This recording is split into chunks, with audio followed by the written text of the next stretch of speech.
Good morning, all, and thank you for tuning in to today's Industry Update webinar. I'm John Longstreet, as you well know, your President and CEO. And as a reminder, the information that we're going to convey today is for the use and information of our restaurants, hotels, travel and tourism members and friends and partners, and it is off the record. So if you're with the press, please disconnect, and we'll be sure to reach out to you if you contact us with any comments you might need.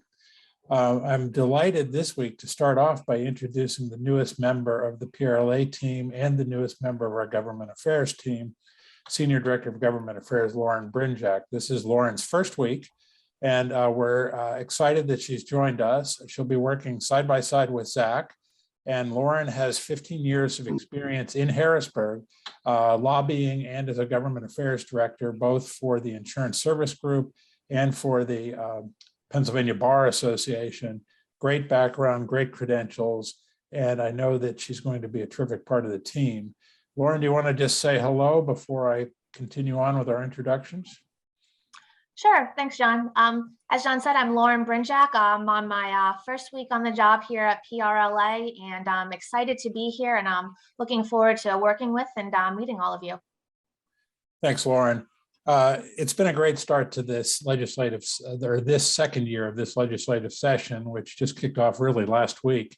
And I wanted to just highlight that briefly and steal a little bit of Zak's thunder, if I might, but he'll discuss later. We started off with a reception for the legislators, as we do every session.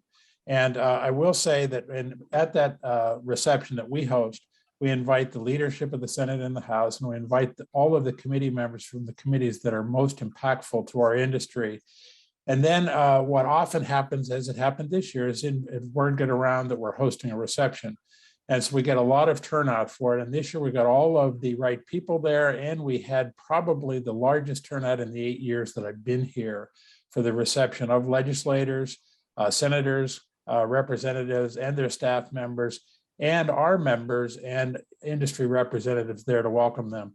It was a great interchange of ideas. It was very positive all the way around. I should also point out that we began that day, Monday, with testimony on a new bill that's coming around that Zak will talk about in a bit. And Zak testified, and the chairman texted us afterwards to let us know that Zak was of by far all the testifiers, the best testifier there. Couldn't say enough good things about him. And then I heard that verbally from several people at the reception that night.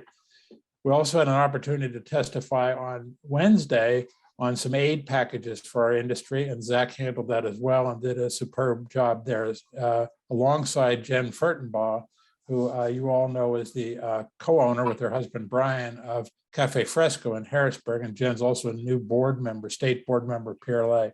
They made a great team and really portrayed our industry well.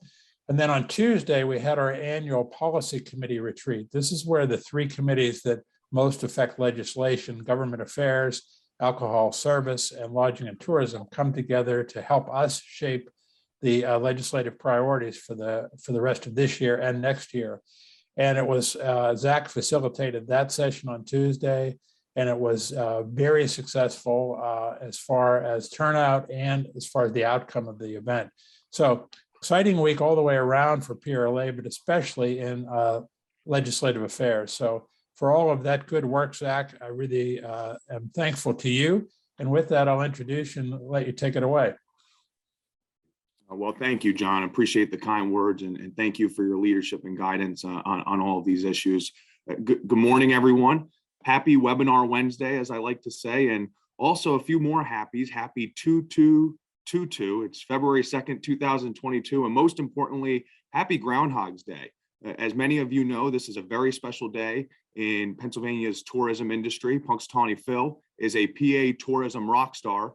So what happened today? Well, Phil, he did see his shadow, from what I understand. And so if you look outside, you've likely still got some snow on the ground. And unfortunately, Phil does not think that's going to change anytime soon. As the legend goes, since Phil saw his shadow, that'll mean the country can expect below average temperatures for the next 6 weeks. According to the NOAA, and forgive me, I do not know what that stands for at the moment, but Phil has been accurate about 40% of the time. over the past 10 years. So we'll see what happens, but nonetheless, happy Groundhog's Day. Really happy to be here with all of you. For those who do not know me, my name is Zak Pyzik. I am the Director of Government Affairs at the Pennsylvania Restaurant and Lodging Association here, and I'm very happy to welcome Lauren Brinjack to the team as well. It's been a while since we all last met. We're going to be covering a lot on today's webinar, but don't worry, it's also recorded and will be included in the daily update this evening. I'd like to start with some federal updates here. The National Restaurant Association this week announced the 2022 State of the Industry Report.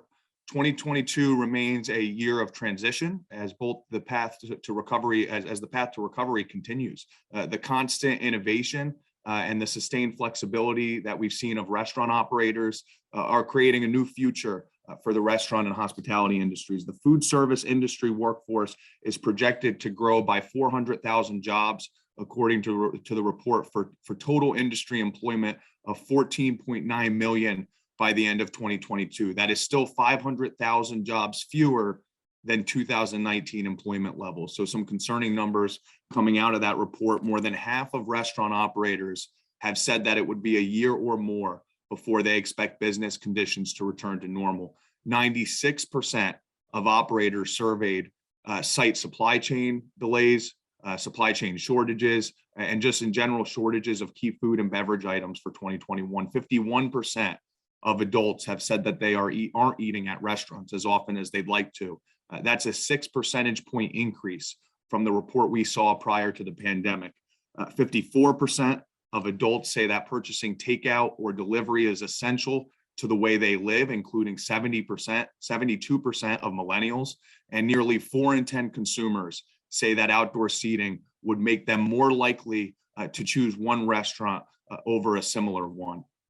A lot to work with in terms of numbers, and we'll be using those numbers as we continue advocacy both here on the Hill, but also in cities like Philadelphia and Pittsburgh and elsewhere. On RRF, in terms of RRF, unfortunately, things are still somewhat unclear. As many of you know, Senator Cardin from Maryland has introduced the Continuing Emergency Support for Restaurants Act 2675. This legislation has about 22 co-sponsors. There are currently 7 Republican co-sponsors on that: Roger Wicker, Roy Blunt, Bill Cassidy, Susan Collins, Joni Ernst, Cindy Hyde-Smith, and Lisa Murkowski.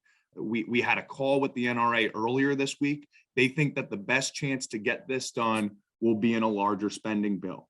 Democrats have been largely supportive of most legislation out there that would replenish the RRF. And I should remind you that there is other legislation as well. Senator Sinema introduced the Restaurant Revitalization Fund Replenishment Act. That's 2091. Congressman Fitzpatrick also has a bill that he introduced in the House. We recently had a meeting with Congressman Fitzpatrick with some of the caterer members that went fairly well.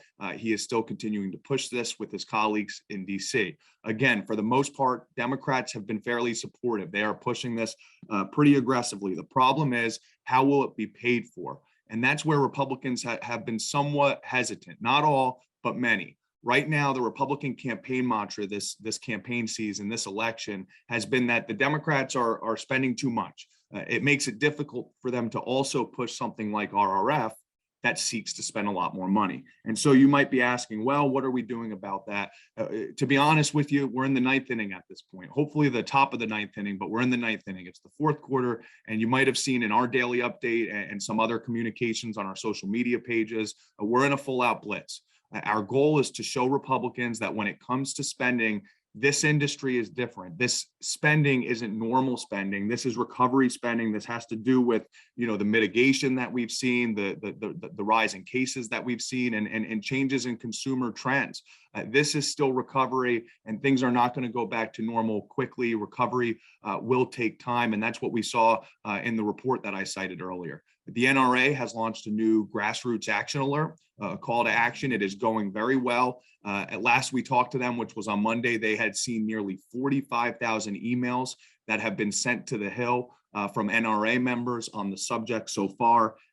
This is the sort of battle we're up against, though. This is a tough fight, and the budget hawks are out there, and they do not want to spend money where they do not have to. And so Republicans and Democrats, they're throwing out ideas for the end of year spending right now. The current deadline is February 18th. You've seen the goalposts moved on this issue before. They could move it again, but right now, February 18th is that date to watch. March 1st is the State of the Union, which is why, rumor is that they'll likely want to get a deal done before the State of the Union, before March 1st. But again, you never know. There is a chance that they push that deadline one more time. This is our best shot. If you haven't done the action alert already, the RRF action alert from the NRA, please do so. We've included it in the daily update. The team we could also throw it in the chat at some point on today's webinar. We've gotten more than 3,600 media mentions and citations on RRF over the last couple of weeks. One development recently that I did hear of, and this kind of highlights exactly what we're up against here. Senator Rand Paul, he is the ranking member on the Small Business Committee. He's a budget hawk. Anyone who knows Rand Paul knows he's a budget hawk. At some point recently, he circulated a document that basically says RRF should not be funded. He cited 3 larger brands that have received a significant amount of money. I will not name the brands. He did not, of course, mention though that those brands that he, the operators he was speaking about at the time were actually, owned by, they were franchisees and they were, separate operators were the ones receiving the funding. And we know based on the statistics, and the NRA responded with their own document on this subject, we know that independents have gotten, and smaller restaurants have received about $29 billion, and franchisees have only received about 9% of the total RRF funds that were available. But again, that is the type of stuff we are facing right now. And so it's more important than ever that we continue to remind legislators and any elected official that you speak to, things are not back to normal right now. Recovery is going to take some time. Many have asked me what could happen. What would happen if one of these proposals passes? And you know what, it kind of depends on which proposal passes and how they go about all of this. But what could happen is a reopening of the RRF portal. They'd potentially encourage previous applicants to revisit the site. They'd likely ask former applicants to review and resubmit their application to ensure that their business didn't fundamentally change. In other words, are you still active? Is your funding calculation the same as when you initially applied? Applicants would likely have to review and attest that they follow the new use of funds standards, which requires reporting obligations. The SBA portal may permit new applicants who did not originally apply in May of 2021, but there are still a lot of questions and a lot of details to work through. And the biggest part about this is really just getting over that first hill in the first place where they commit themselves to RRF replenishment. So at this point, we're going to keep pushing. Like I said, we are in a full out blitz. Our national partners are doing all that they can on the ground level to remind legislators how important this is. And so keep an eye out for that action alert and the daily update. And we'll also throw the link in the chat here. On the Build Back Better plan, just a real quick update on Biden's spending plan here.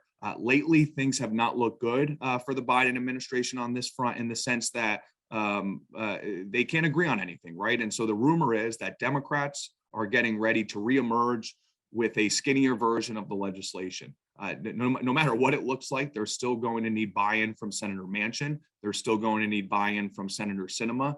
Senator Manchin and Senator Sinema, they've been the biggest obstacle for the Biden administration at the moment. Unfortunately, not much more to report on that front, but we will keep everyone posted. And as soon as there's a new proposal out there, we will make sure that is in the daily update. Biden's emergency temporary standard. So this is one of those issues that reminds me of how long it's been since I've last seen all of you. Last we talked, I believe we were still waiting on SCOTUS to issue an opinion on whether or not to impose a stay on OSHA's vaccine mandate, which would have required employers with 100+ employees to institute a vaccine policy or a testing requirement. Since then, SCOTUS did initially impose a stay on the OSHA vaccine mandate. They had some harsh words about the standard in the majority opinion. Ultimately, given the rhetoric in the court's opinion, it was no surprise that OSHA decided to withdraw the mandate. They eventually tossed in the towel on that, considering that the rule would have affected 80 million workers. And even though OSHA says they, that will use this as to maybe work up a permanent rule instead of a temporary standard, it's clear that nothing about the ETS at this point is enforceable, as I understand it. Biden is still encouraging vaccinations, but again, as I understand the OSHA vaccine mandate, it's been, I think we like to say in the industry, it's been 86'd in a sense. And so it's off the table right now. And it's not something that you got to be too cognizant of, but we will continue to keep you updated in terms of whether or not OSHA rolls out a more permanent standard or anything like that. And quick note about the ERTC. I know this isn't on the slide. I did just get a quick update this morning, and I know many operators are eagerly awaiting COVID-related employee retention tax credit refunds. We'll be sharing info in today's daily update about a letter the NRA sent calling on the IRS to speed up these refunds. And so we certainly hear from, we hear from you loud and clear, and our national partners are pressing this issue. Like I said, they called out the IRS in that letter. We'll share that in the daily update. Lawmakers have become increasingly more aware of the refund backlog lately, and the association is supporting what's been called the ERTC Reinstatement Act. This is HR 6161, and essentially this would restore ERTC eligibility for the fourth quarter of 2021. The bill currently has 49 supporters, and like I said, we'll continue to keep you updated on that issue and all of these federal issues, the Build Back Better Plan, RRF, in both the daily update on our social media pages and other communications as well. Moving on now to some state issues. I always like to start with the state of the legislature. The House and Senate are both off this week in terms of session. They had a very busy January, and they kept us very busy as well at PRLA, like John noted earlier. They do return to session. I believe will be next week. We were fortunate, like John had noted, to see many legislators at the PRLA legislator reception that we hosted on Monday of last week at level 2. Thank you to PRLA member level 2 for hosting such a terrific event. And thank you to all those members on this call and all of our members and electeds that were able to join us for that very important event and those conversations. It was a really great night. And like John mentioned, a very productive week. Both chambers return to Harrisburg for session next week, like I mentioned, and that'll actually be the only session week in February. When we return after that, it'll be for the start of budget hearings in March. One of the most interesting months of the year in the Capitol building. Not sure how many of you binge watch budget hearings on PCN in March like I do, but if you do, you'll notice all the various groups and interests that descend on the Capitol, many that you might not even recognize or have considered before that kind of come to the Capitol building to make their pitch, to make their claim for the funding that they need.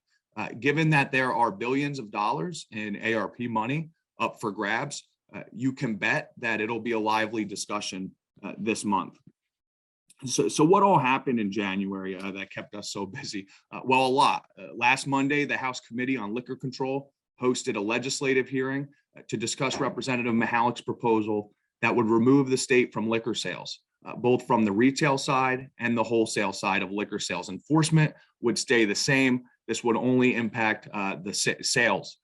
After discussing the proposal with PRLA's Alcohol Service Committee, PRLA decided to publicly support the proposal.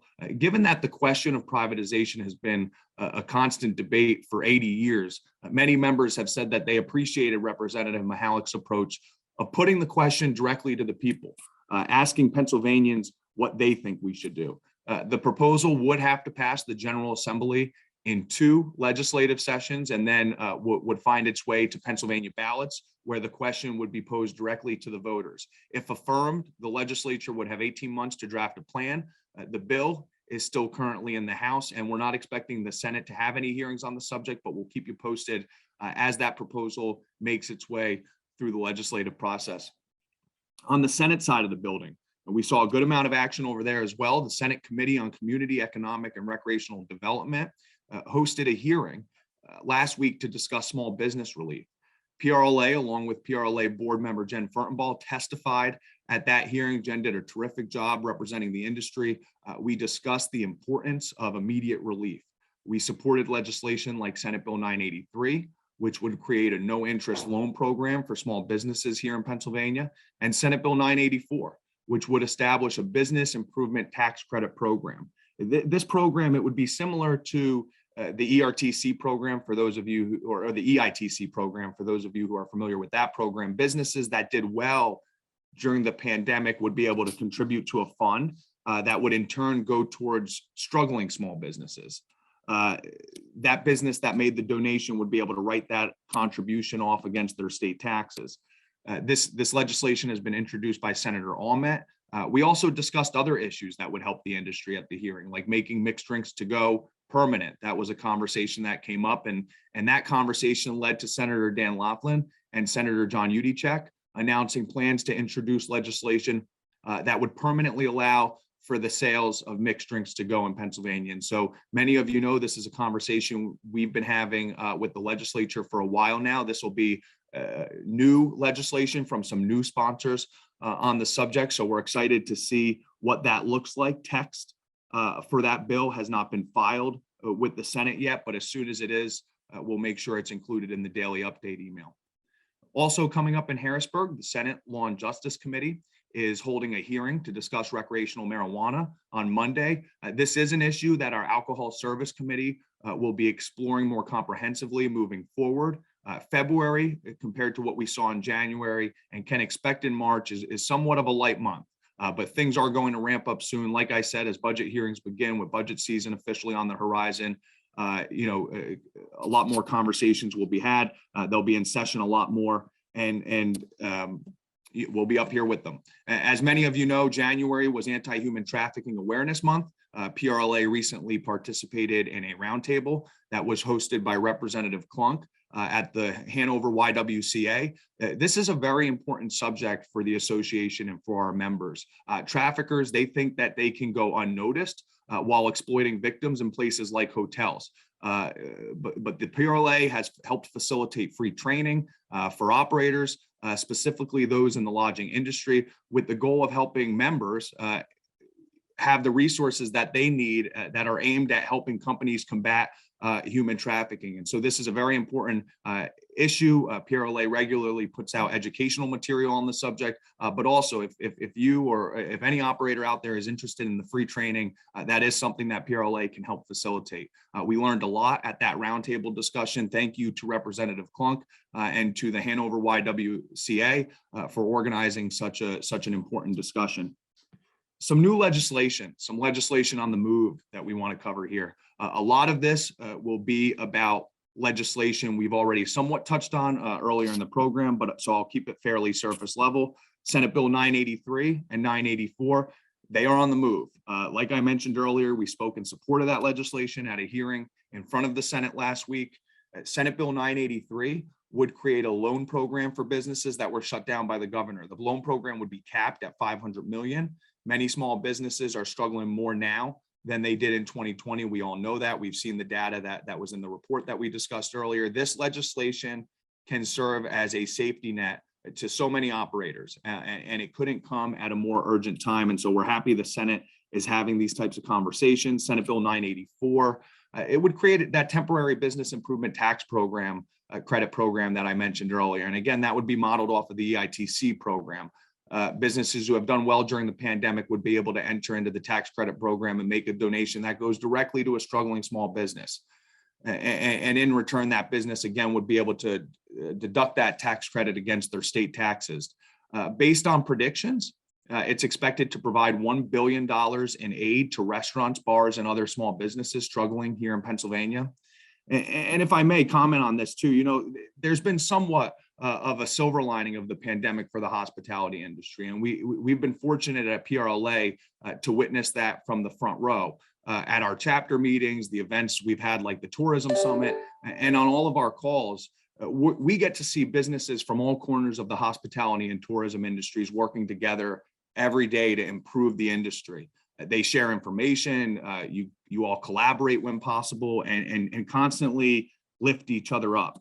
Having seen this generosity play out when times are most challenging makes me highly confident in a program like Senate Bill 984, which relies on businesses stepping up to help one another. And so I'm excited to see that bill also working its way through the process here. House Bill 2049, that's another bill that I'd like to flag for all of you. This bill is currently in the House. I believe it is on the tabled calendar. It is legislation that would allow an entire amusement park to be licensed as a park, as a public venue, rather than just as a restaurant area. I know this is important to many of our amusement park members, not necessarily because all of them want to take advantage of it, but they at least like having the option. This bill moved out of the House Liquor Control Committee a couple of weeks ago, but it has been tabled since. We are keeping a close eye on that as that also works its way through the process here in early 2022. Like I noted earlier, lastly here on legislation on the move, we're expecting legislation soon to be introduced from Senator Udicek and Senator Laughlin regarding mixed drinks to go. We will include that bill number and the text that's filed in the daily update as soon as we get word that it's been filed. So that's really it for our legislation on the move and our state update here. Moving on to some local issues. Allegheny County, we'll start on the western side of the state here. The county has been working to update Article 3. These are the food safety regulations. These are the regs that allow ACHD to permit and inspect food facilities in the county. Article 3, it sets the standards for local food operators, and the proposed changes could impact your business if you operate in the county. Based on your feedback and the suggestions we've received from our Western chapter, we submitted public comment addressing some of the changes that are being considered by the county. We submitted that comment with the department a couple of weeks ago, and ultimately we will get a response. And as soon as we get that, we will be able to share that with all of you, likely in the daily update and on our Facebook pages as well. Sticking in Pittsburgh here, outdoor dining in Pittsburgh City Council is moving forward with the legislation that would allow for streeteries to operate permanently in the city. We've been in close touch as the city works through that legislation. I believe Councilman Bobby Wilson will introduce the legislation sometime today if it hasn't been introduced already. We were really happy with the draft of the bill that we saw and that we had the opportunity to review. Regulation, as I understand it, would be through the Department of Mobility and Infrastructure. Streeteries and sidewalk cafe permits would be replaced by an umbrella outdoor retail and dining license. That can apply to use the sidewalk or the street. Streeteries would have to be within 1,000 feet of the licensed premise. They would have to be removable. They can't be within 15 feet of a transit stop. Licensees have to keep the radius around the sidewalk or a cafe litter free, 50-foot radius. Licensees would have to take care of snow and ice removal. The number of streetery dining seats would have to be less than, I think it's 30 for an individual establishment. And you have to get written permission from the property owner. And also, as I understand it, you'd be able to use adjacent property with that property owner's written permission. Roads have to maintain 10 feet of width for vehicle traffic. You can apply for outdoor cooking, which would be limited to outdoor grilling. Obviously, again, regulations, right? You can't create too much smoke, but most of the regs that we saw were very reasonable. The Department of Mobility and Infrastructure and the Department of Public Safety would be the ones reviewing the application for safety and for to determine whether it's the appropriate use of public space. Licenses will be valid for 1 year and can be renewed, prior to expiration upon payment of the permit fee. And this also includes language for sidewalk activation for retail or general seating. So novelty shops, clothing shops, boutiques, bookstores, etc. They would all be able to apply for a license to use the public sidewalk as well for the purpose of outdoor retail or general seating. So current businesses operating under the temporary permit who submitted updated insurance information, I believe have been granted an extension until December 31st of 2022. And as we get new information on that subject, we'll make sure to share all of that with you. To the other corner of the state here, moving on to Philadelphia. Philadelphia's vaccine mandate. This is the indoor food establishment vaccine mandate. As of January 17th, 2022, any place that sells food and or drink to be consumed on site has to require that everyone who enters be fully vaccinated against COVID-19. Negative tests are no longer being accepted, and the full vaccine mandate took effect again January 17th. This is for indoor restaurants, for halls that serve food, for caterers, for movie theaters, cafes, even larger establishments. Cafes within larger spaces are included, such as in a bowling alley or conventions if food is being served, casinos. Food court seating areas need to be portioned off and have someone checking vaccine status. Given the recent trend in cases that we've seen and the decrease in new cases and hospitalizations, PRLA is working along with some other partners from the Philadelphia area on potentially asking for a sunset, for an end date on all of this. This is still very new, but as we get a better idea of our path forward, we will be sure to keep you updated. But we feel like now is the right time. We understand, we've heard from you, we understand how important certainty is to your businesses, how important predictability is.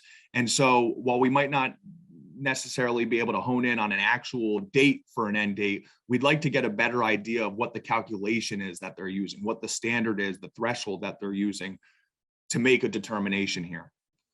In the meantime, we can add to the chat a Q&A that PRLA put together. This will include questions from the association and from all of you, our members, and answers that came directly from the health department and from Commissioner Bedigal.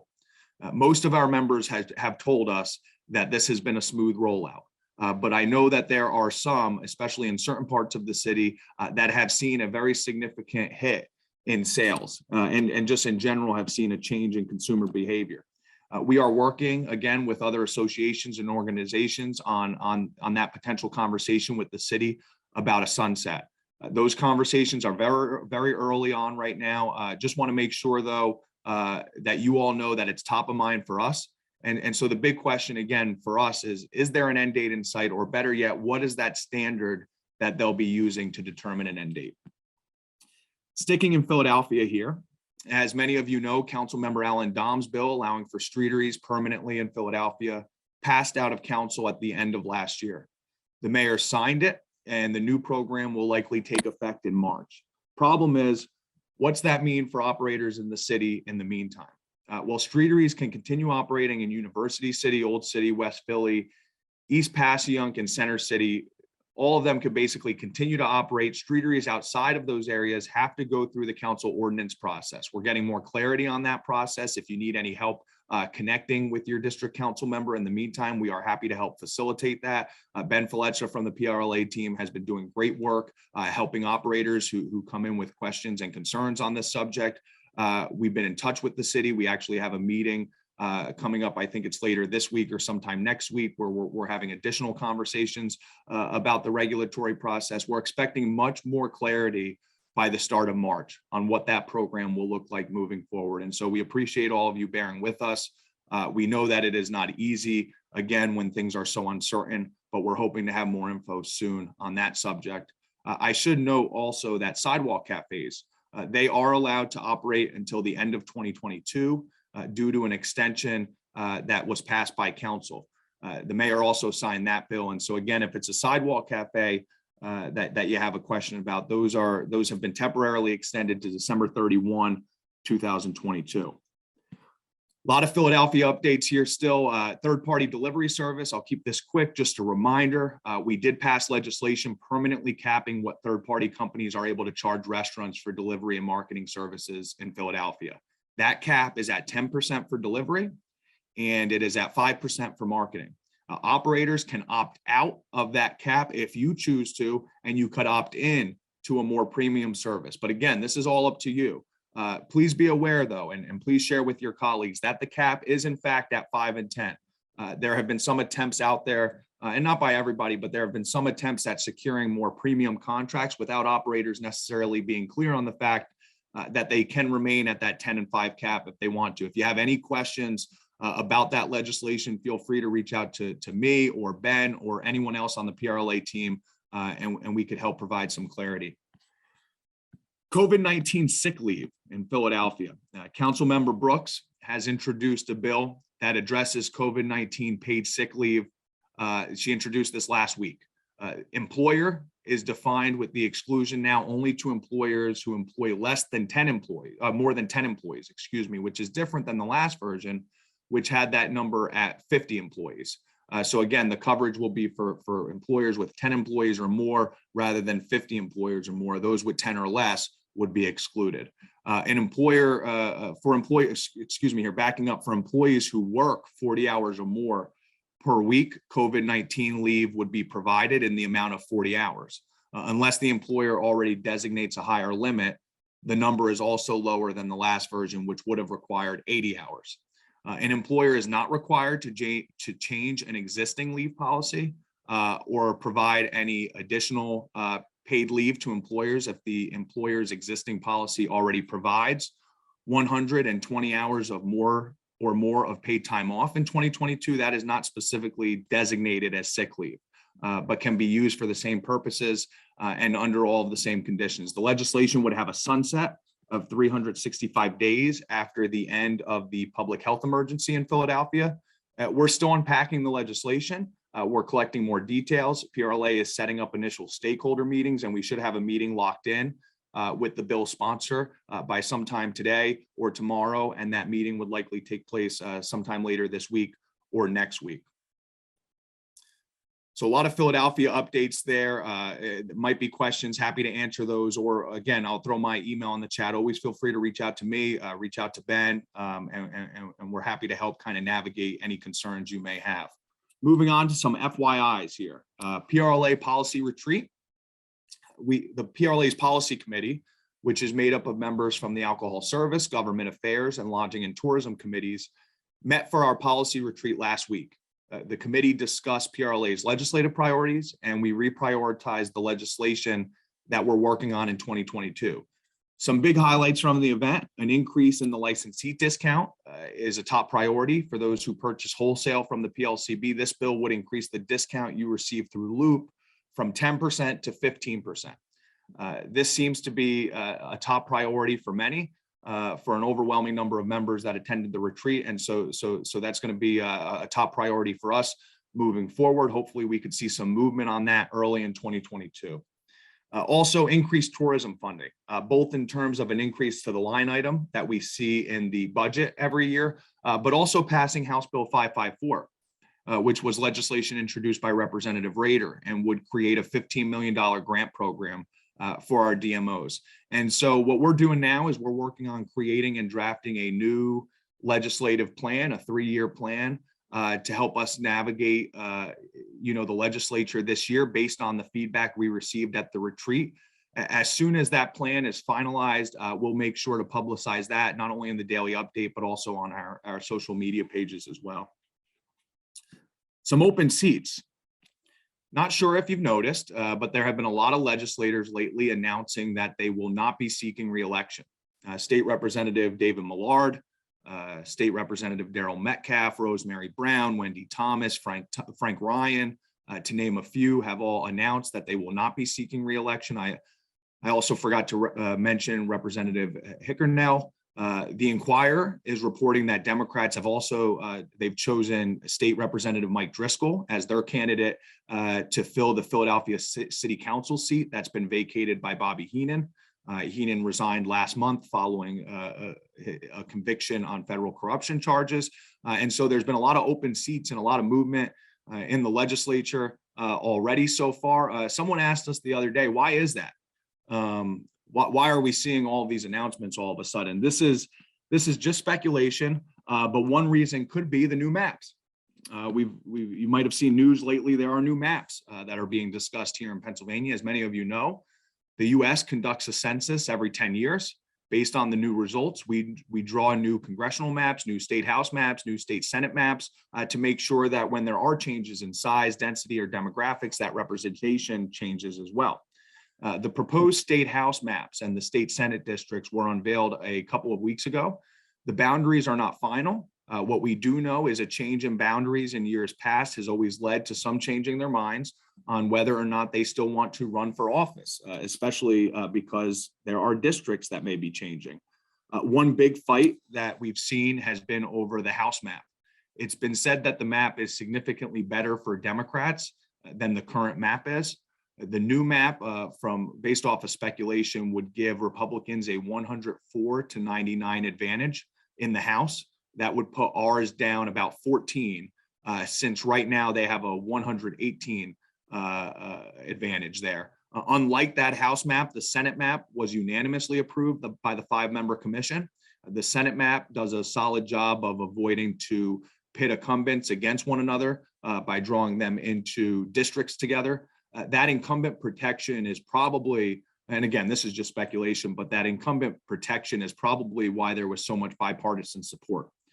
So what can we expect? Well, one thing is very likely, there will probably be a lot of competitive primaries throughout the state. At least 12 incumbents in the House are drawn into districts together, meaning that they'll have to face off in some form or another, and most likely it's going to be in a primary. And that's just the Republican side of things. I think there were only 2 or 3 Democrats that would likely have to primary each other based off of the new House maps. But nonetheless, as that process continues to work itself out, we'll continue to keep updating you in the daily update and on our social media pages. So I know we covered a lot today, a lot going on. Like John and I mentioned, it's been a very busy but productive January. Also happy to check out the chat to see if you have any questions, and I can start throwing in some information and links into the chat. But as always, want to thank you all for joining us. Really looking forward to all that we're going to accomplish together in 2022. Always great to see you all. Thank you, Zach. Nice job. Appreciate the update as always. Eric, do you want to cover the next couple slides? Sure, I can do that. As you see here, we've got a lot of upcoming events. For example, February is jam-packed with chapter installations. You can see your chapter there. If you'd like to register to join, you can go to prla.org/events. And in 2 weeks from now, we have our webinar Wednesday, which is BMI. Dan Spears with BMI will be presenting Bringing Music to Your Restaurant, How to Save Money and Stay Legal.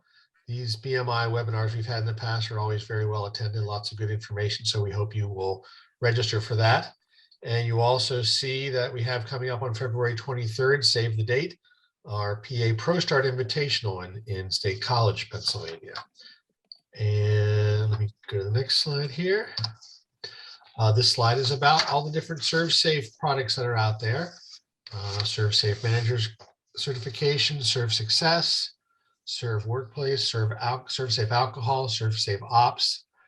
There's a website where you can go to. I'm sure Hope would do a much better job of explaining this, but you can see the classes that we have upcoming in February, and you can register for all those on our website as well. I don't know if you have anything to add to that, John, but that's what I have.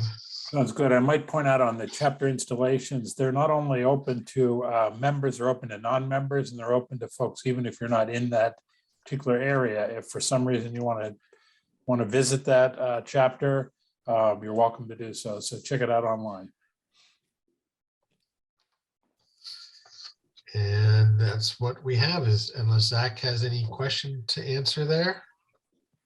I don't think I see any questions in the chat. I threw my email in the chat, so always feel free to reach out to me via email if I can be helpful. I see Ben through his contact information in the chat. Thank you, Ben, for all your hard work navigating these concerns in Philadelphia. And Allison, thank you very much for your hard work on everything happening in Pittsburgh, specifically around the outdoor dining legislation. And so thank you for providing that information in the chat as well. But it looks like that's it for me. And so thank you all for joining us today. I'll turn it back over to you, John. All right, Zach, great job again, and appreciate you all tuning in this week. And as Zach and Ben have both mentioned, reach out to anyone at PRLA and we'll get answers for you or help in any way that you need with any issues that are on your mind. And I'll see you all in a couple of weeks for the webinar.